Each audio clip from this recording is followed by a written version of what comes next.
Hello everyone, कैसे हो आप सभी। उम्मीद करती होंगे और बढ़िया अपनी तैयारी भी कर रहे होंगे।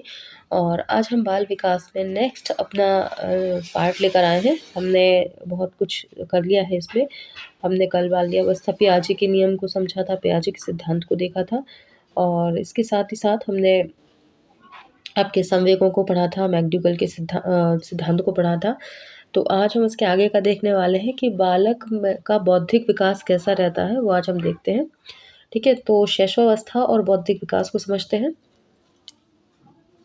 ठीक है, मानव विकास का प्रमुख साधन क्या है, उसकी ज्ञानेंद्रियां हैं, जो हमने कल देख भी ली थी। ज्ञानेंद्रियां कौन कौन सी हैं वो हम देख चुके थे।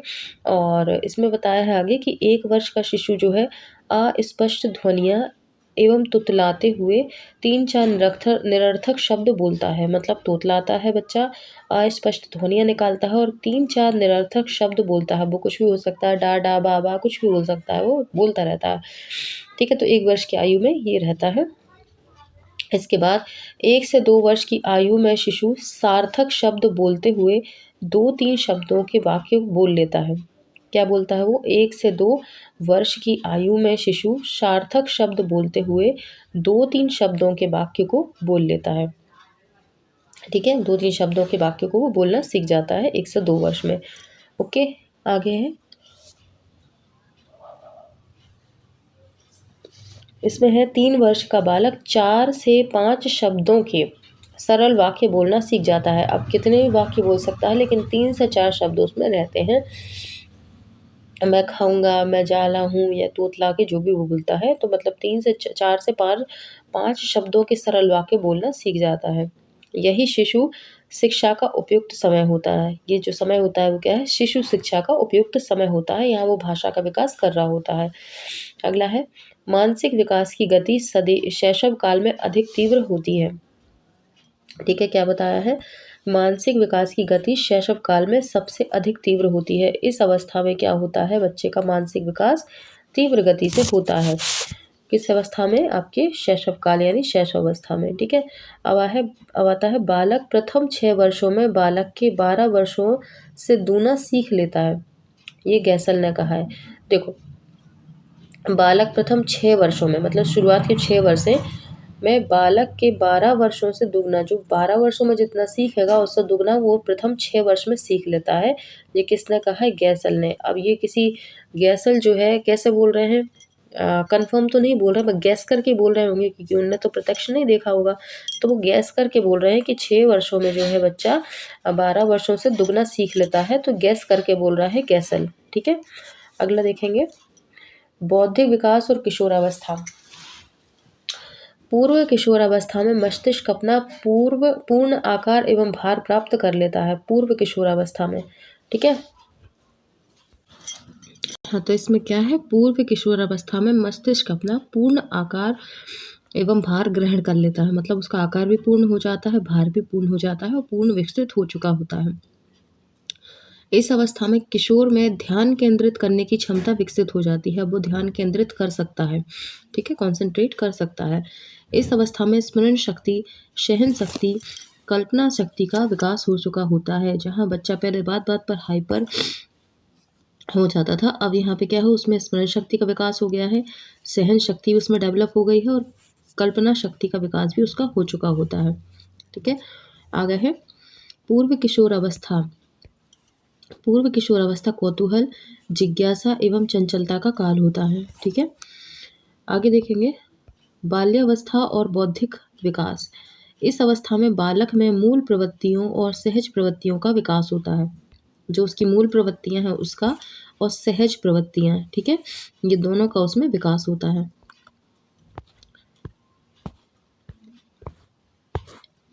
आगे देखेंगे, जिज्ञासा का समाधान करने के लिए बालक अपने अभिभावकों से प्रश्न पूछता है। देखा होगा आप लोगों ने, बच्चों में आदत होती है हर बात का, ये है तो क्यों है, क्यों है तो क्यों नहीं है, तो हर एक बात, मतलब उसे सब बातों का जवाब चाहिए होता है, क्योंकि वो अपनी जिज्ञासा का समाधान करता है।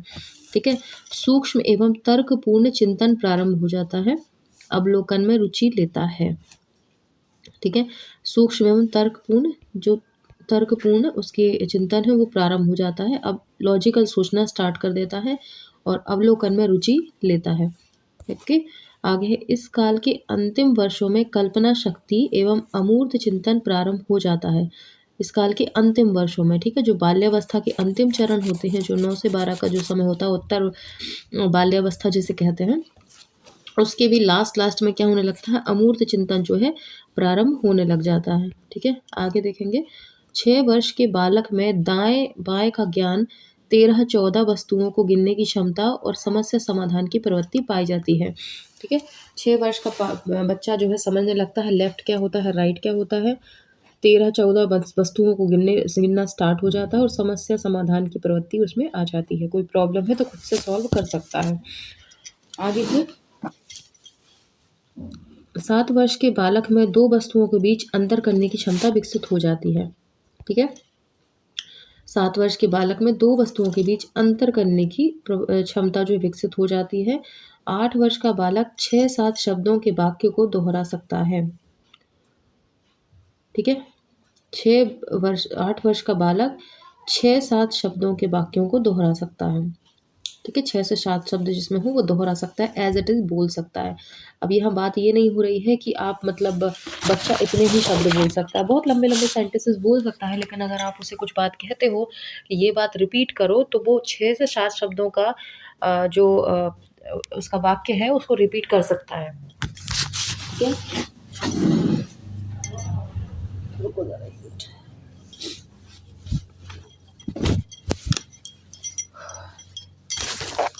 कवर कर लूँ अपने आपको, मुझे ठंड लग रही है एक्चुअली, 2 मिनट मुझे दीजिए।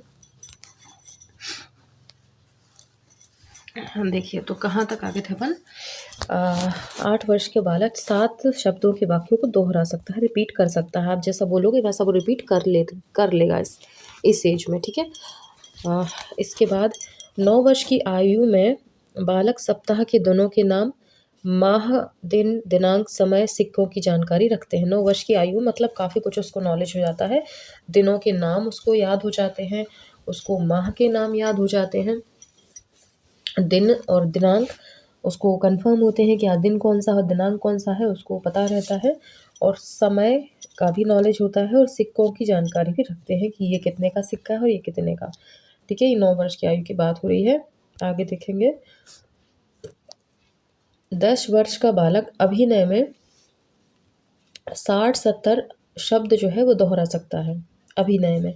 ठीक है, आप उसे कुछ भी अभिनय मतलब एक्टिंग में 60 से 70 शब्द दोहरा सकता है।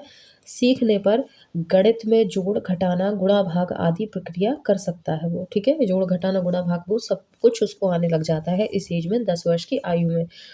आगे है, 10 से 12 वर्ष की आयु में बालक समानता, भिन्नता, कारण बताना, व्याख्या करना, नर नारी में भेद करने की क्रिया कर सकता है।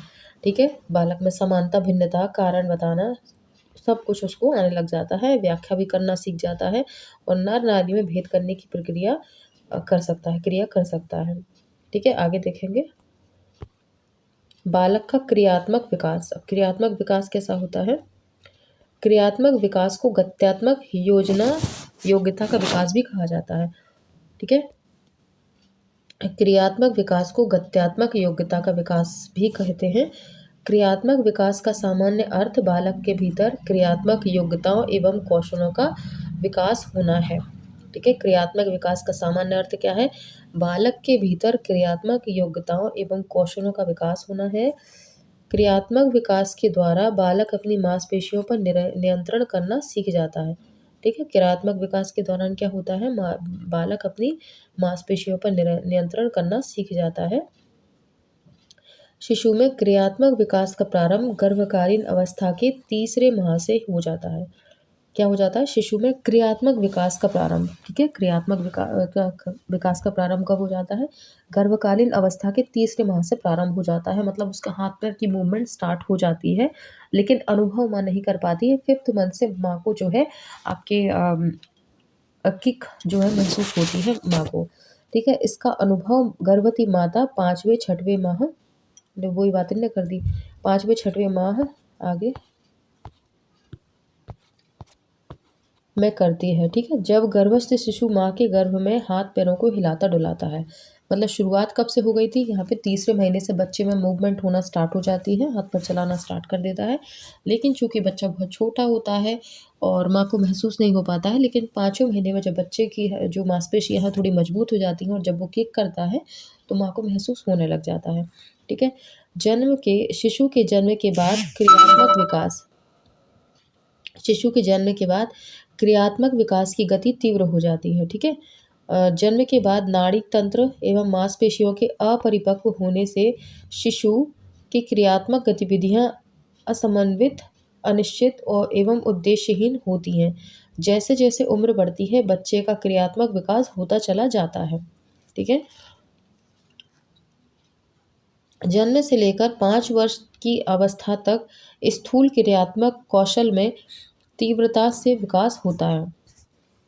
ओके, जन्म से लेकर 5 वर्ष तक की अवस्था तक स्थूल क्रियात्मक कौशल में तीव्रता से विकास होता है।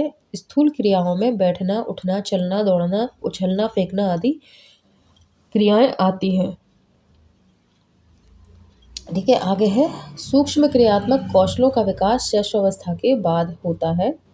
ठीक है, सूक्ष्म क्रियात्मक कौशलों का विकास शैशवावस्था के बाद होता है। इसके अंतर्गत पढ़ना, लिखना, पेंटिंग करना, उपकरणों का प्रयोग करना, बुनाई करना आदि आता है। मतलब सूक्ष्म कौशल अभी वो क्या है आपके सूक्ष्म क्रियात्मक कौशलों में क्या जाएगा जिसमें छोटी मांसपेशियों का यूज़ हो रहा है और जो है बड़ी मांसपेशियों का यूज़ करना वो शैशवावस्था में करता है। उसके बाद शैशवावस्था के बाद वो अपनी छोटी मांसपेशियों का प्रयोग करता है, सूक्ष्म मांसपेशियों का, जिसमें लिखना, पढ़ना, पेंटिंग करना आदि आ जाता है। शारीरिक गतिविधियों को नियंत्रित करने की योग्यता मस्तिष्क से संचालित होती है। ठीक है, हमारे हाथ पर जो मूवमेंट हो रहे हैं वो सब कहाँ से हो रहे हैं? मस्तिष्क से। मस्तिष्क हमको सिग्नल देता है तब कहीं जाके हाथ पैर हमारे चलते हैं। मस्तिष्क का विकास जन्म के 6 माह के बाद तीव्र गति से होता है। ठीक है, मस्तिष्क का विकास जो है कब होता है? इंपॉर्टेंट है ये। मस्तिष्क का विकास जन्म के 6 माह के बाद तीव्र गति से होता है तथा लगभग 6 वर्ष की अवस्था तक मस्तिष्क का विकास 90% तक पूर्ण हो जाता है। समझ में आया? बच्चा जब 6 माह का हो चुका होता है तब उसके 6 माह के बाद मस्तिष्क तीव्र गति से होता है। होता तो शुरू से ही है, जन्म से ही है, लेकिन तीव्र गति से कब होता है? 6 माह की अवधि से आपके 6 वर्ष तक की अवधि तक होता है और इस दौरान 90% जो ब्रेन का पार्ट है कंप्लीट हो चुका होता है। ठीक है, आगे है यही कारण है कि 5 से 6 वर्ष का बालक चलने, दौड़ने, गेंद फेंकने, साइकिल चलाने जैसे अनेक क्रियात्मक कौशलों को अभिव्यक्त करने लगता है। इसी कारण से उसे इंटरेस्ट आता है इन चीज़ों को करने में। आगे है बालक में क्रियात्मक विकास पहले सिर के क्षेत्र में होता है। ठीक है, क्रियात्मक विकास पहले कहाँ होता है? सिर के क्षेत्र में होता है, फिर क्रमशः मुख, गर्दन, धड़ एवं पैरों के क्षेत्र में होता है। ये वही सेफेलोकोडल की बात हो रही है। बच्चे का विकास कहाँ से हो रहा है? सिर से पैर की ओर। यही कारण है कि बालक पहले आंखों को घुमाना, सिर को हिलाना सीखता है, बाद में चीज़ों को हाथों से पकड़ना सीखता है, सबसे अंत में खड़ा होना एवं चलना सीखता है। ठीक है, क्रियात्मक विकास सामान्य से विशिष्ट की ओर होता है। फिर है उदाहरण के लिए 6 माह के बालक को खिलौना देने पर वह संपूर्ण शरीर को गतिमान कर लेता है और खिलौने को झपट कर पकड़ता है, परंतु बड़ा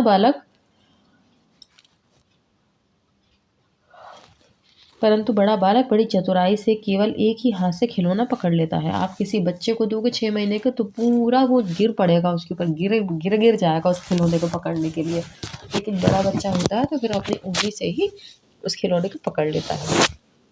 आगे है नेक्स्ट पेज पर चलते हैं।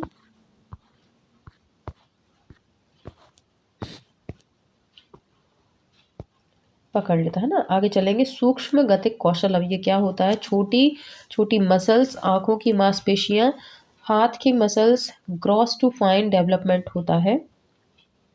ठीक है, ग्रॉस टू फाइन मतलब बड़ी मांसपेशियों से छोटी मांसपेशियों की ओर। ठीक है, और वॉकिंग, रनिंग, जंपिंग इसमें आ जाएगा आपका। उंगली और अंगूठे के जरिए कुछ उठाना आ जाएगा। रेत में पैरों की उंगलियां घुमाना, ड्राइंग, पेंटिंग, आपका राइटिंग, काजल लगाना आदि सूक्ष्म उसमें गतिक कौशल में आ जाएगा। स्थूल में क्या आ जाएगा गतिक कौशल में? घुटनों के बल चलना, खड़े होकर चलना, दौड़ना और कूदना। इससे बड़ी मांसपेशियां यूज हो रही हैं। ठीक है। अब अपन पढ़ते हैं सामाजिक विकास। देखो, सामाजिक विकास में सामाजिक संपर्क और संबंधों में शामिल होने के लिए आवश्यक सामाजिक कौशल, व्यवहार और दृष्टिकोण का अधिग्रहण शामिल है। इसमें संचार कौशल, सामाजिक मानदंड और शिष्टाचार, सहयोग, सहानुभूति, परिप्रेक्ष्य लेना और साथियों, परिवार और बड़े समुदाय के साथ संबंध बनाने और बनाए रखने की क्षमता का विकास शामिल है। ठीक है, ये आ जाएगा इसमें। उदाहरण, अन्य बच्चों के साथ सहकारी खेल में शामिल एक बच्चा सामाजिक विकास को प्रदर्शित करता है। साथियों के साथ बातचीत के माध्यम से वे भविष्य के सामाजिक संबंधों की नींव बनाते हुए मोड़ लेना, खिलौनों को साझा करना, प्रभावी ढंग से संवाद करना और सामाजिक स्थितियों को नेविगेट करना सीखते हैं। ओके, परिवार बच्चे के सामाजिक विकास का पहला और मुख्य साधन है। ये इम्पोर्टेंट है, इसको भी आप नोट कर सकते हैं कि बच्चे के सामाजिक विकास का पहला और मुख्य साधन क्या है, तो परिवार है। परिवार संस्कृति को एक पीढ़ी से दूसरी पीढ़ी तक ले जाने का साधन है। परिवार व्यक्तित्व की अभिव्यक्ति का माध्यम है। ठीक है, ये भी आ सकता है, व्यक्तित्व की अभिव्यक्ति का माध्यम कौन है, तो वो परिवार है आपका। ठीक है, नेक्स्ट देखेंगे, ये बहुत इंपॉर्टेंट है, इसको तो बिल्कुल ध्यान से पढ़ना है। ब्रोफेन-ब्रेनर का पारिस्थितिक सिद्धांत ये पूछता है एग्जाम में, और बनता भी नहीं है, लोगों से ही है। ठीक है, तो इसको हम थोड़ा सा समझेंगे। इस सिद्धांत में वातावरण के प्रभाव को 6 स्तर में बांटा है। ठीक है, वातावरण का जो प्रभाव होता है उसको 6 स्तर में बांटा है। ठीक है, अब वो कौन कौन से हैं वो अपन देखेंगे आगे जाके। देखो, बालक और उम्र, लिंग इत्यादि। ठीक है, इसको भी समझते हैं। देखो, सबसे पहले आएगा आपका बच्चा। ठीक है, इसमें क्या क्या आ जाएगा, ये बच्चा यहाँ पे दिख रहा है आपको, बालक, ये चाइल्ड दिख रहा है, चाइल्ड है। ठीक है, और इस पे आपकी उम्र, लिंग आदि मेंशन रहेगा। इसके बाद लघु मंडल आता है। ठीक है, लघु मंडल आता है, ये दिख रहा है यहाँ पे, ये लघु मंडल आ गया आपका। इसके बाद मध्य मंडल आएगा। ठीक है, इसके बाद आपका बाह्य मंडल आएगा, ये चलता जा रहा है। ठीक है, इसके बाद आपका बृहद मंडल आएगा, ये वाला। और इसके बाद जो आएगा आपका जीवन मंडल। ठीक है, ये आपका लास्ट में रहेगा, जीवन मंडल। ओके, तो इस तरीके से इन्होंने डिवाइड किया हुआ है आपके किसको, आपके इस सिद्धांत को, परिस्थिति सिद्धांत को। ठीक है, ब्रोफेन-ब्रेनर की परिस्थिति की सिद्धांत, एक अमेरिकन मनोवैज्ञानिक यूरिन ब्रोफेनर ने परिस्थितिकी प्रणाली सिद्धांत तैयार किया। यह सिद्धांत बताता है कि विभिन्न प्रकार की पर्यावरण प्रणालियों से मानव विकास कैसे प्रभावित होता है। सिद्धांत के अनुसार बच्चों को विभिन्न पारिस्थितिकी तंत्रों में पकड़ा जाता है, जिनमें शामिल है, कौन कौन से हैं शामिल वो देख लो अभी। माइक्रो सिस्टम यानी आपका ये आ जाएगा, ये जिसमें आपका क्या आ जाएगा, लघु मंडल।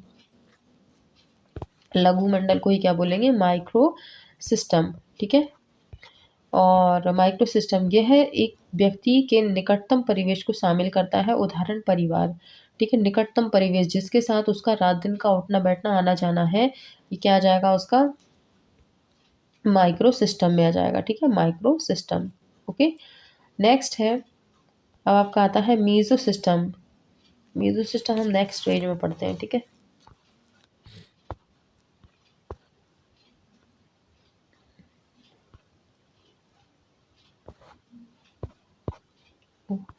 One minute. हाँ,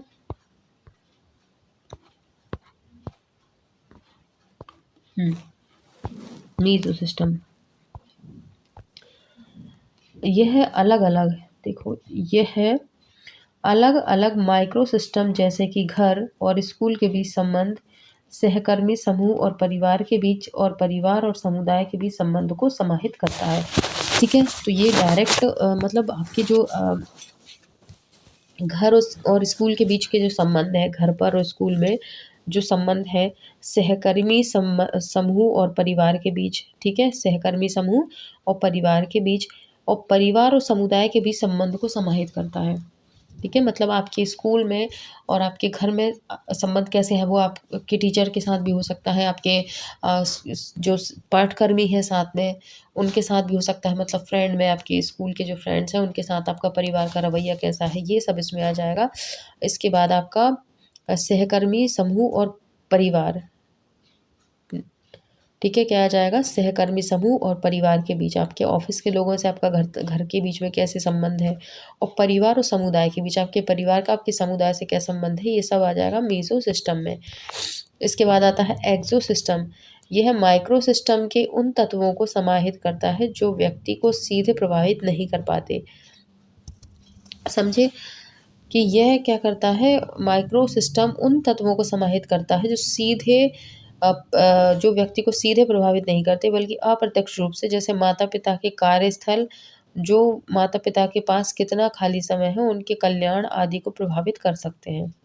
ठीक है, क्या हो जाएगा, जैसे माता पिता के कार्यस्थल है ना, जो माता पिता के पास कितना खाली समय है उनके कल्याण आदि के दूर करता है, प्रभावित करता है।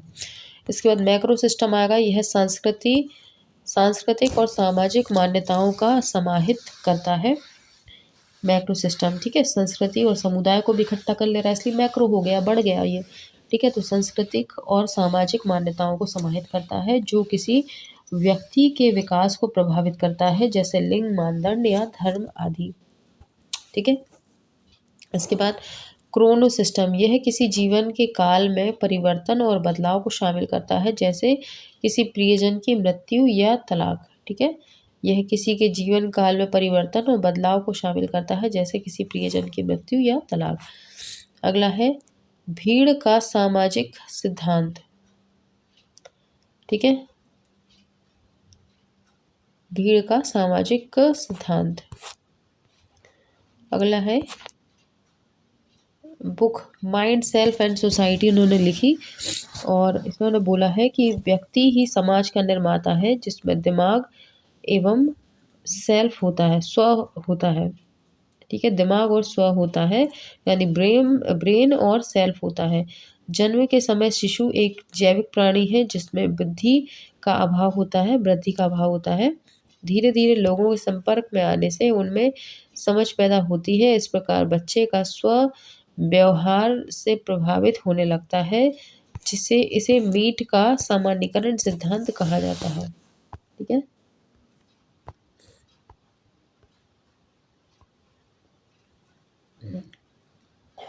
आगे देखेंगे।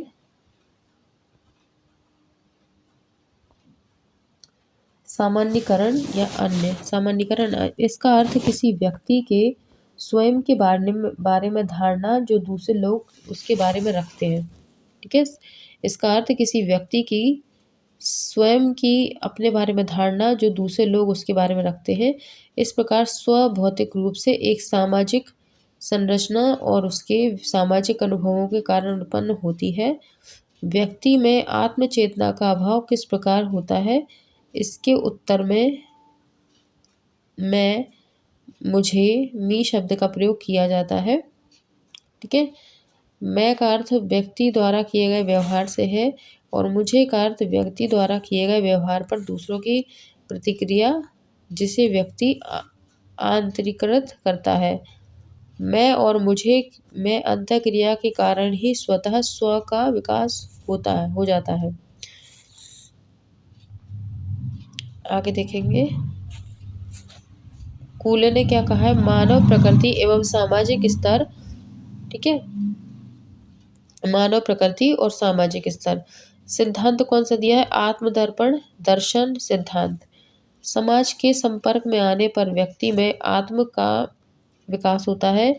समाज व्यक्ति के लिए एक दर्पण की तरह कार्य करता है, जिसमें वह अपनी छवि देखता है। ठीक है, और समाज के लोग उसके बारे में क्या बात करते हैं, इसी आधार पर वह अपने बारे में अपनी धारणा बनाता है। आगे है नैतिक विकास। नैतिक विकास किसी व्यक्ति के नैतिक सिद्धांतों, मूल्यों और सही गलत में अंतर करने की क्षमता के निर्माण से संबंधित है। ठीक है, नैतिक विकास क्या है, नैतिक सिद्धांतों, वाक्यों और सही गलत में अंतर करने की क्षमता का विकास से संबंधित है। इसमें नैतिक तर्क, सहानुभूति, निर्णय लेना, नैतिक निर्णय और नैतिक मानदंडों की समझ का विकास शामिल है। नैतिक विकास सांस्कृतिक, सामाजिक और व्यक्तिगत कारणों से प्रभावित होता है। उदाहरण, सामुदायिक सेवा में सक्रिय रूप से भाग लेने वाला एक युवा वयस्क और सामाजिक न्याय के लिए चिंता प्रदर्शित करना नैतिक विकास को दर्शाता है। सामाजिक मुद्दों से अवगत होते हुए और अपने नैतिक मूल्यों के अनुरूप कार्य करते हैं। ठीक है, तो आज की हम क्लास यही एंड करते हैं। ओके, कल फिर मिलेंगे इसके आगे टॉपिक के साथ। और ठीक है, अब हम एंड करते हैं, कल मिलते हैं किसी नए टॉपिक के साथ। तब तक के लिए बाय।